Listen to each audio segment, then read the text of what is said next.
Today we're checking out the 8bitdo Ultimate 2 Bluetooth controller.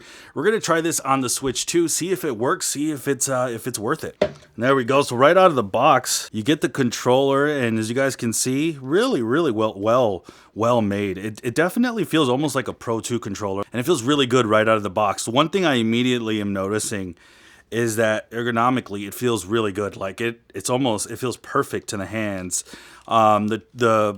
The shoulder buttons are really responsive, and you can hear them really clicky.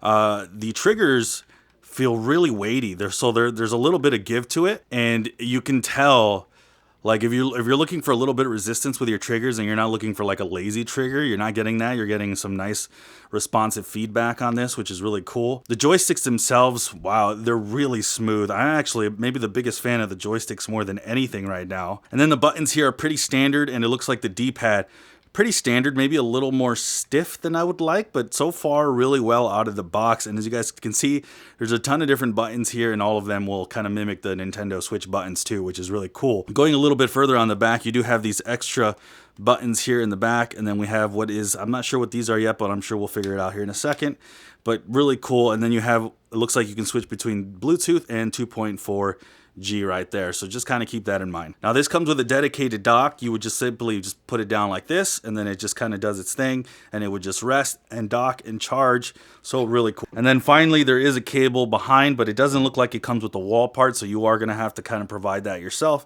So just kind of keep that in mind. All right, so there's a big warning, big caveat with this controller. It will not work with the Switch 2 out of the box. So you're gonna have to do, sadly, a firmware update, and you're gonna have to kind of decide if you want to do all that work.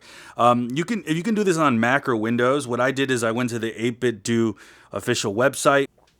All right, so I found what looks like the actual thing on the website to update this specific controller. We're clicking this on the bottom.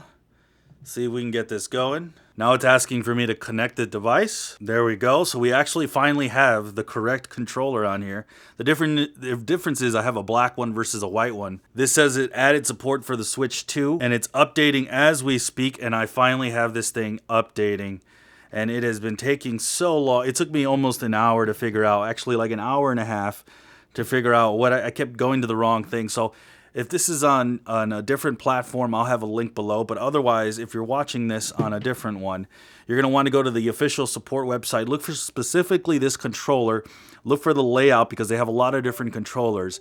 Download it, and you can do this on Mac or Windows. Now the update is fully complete, and now the controller is now lit up. Let's see if it works with the Switch 2, I should say. And there it is, right there. It paired right away. If you take a look, we had an immediate pairing, which is great.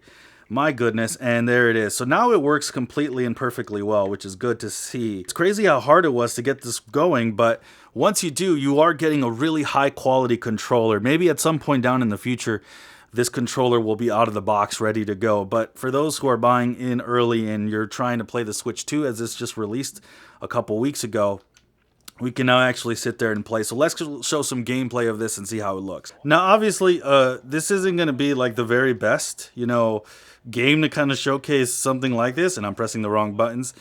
But at least now I can kind of give you guys an idea. I mean, the control just works really wonderful, which is really cool to see.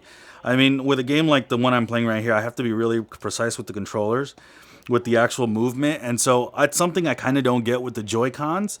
But with this, like, I can be exactly where I want to be as that is going. And as you guys can see, this works really well. I'm moving around, playing MLB The Show. And I just love how absolutely wonderful this is precise that you can get, like, with something like this. I can't do that exactly with the Joy-Con. So overall, guys, do I recommend this controller? Absolutely. As you guys can see, it is just getting it done.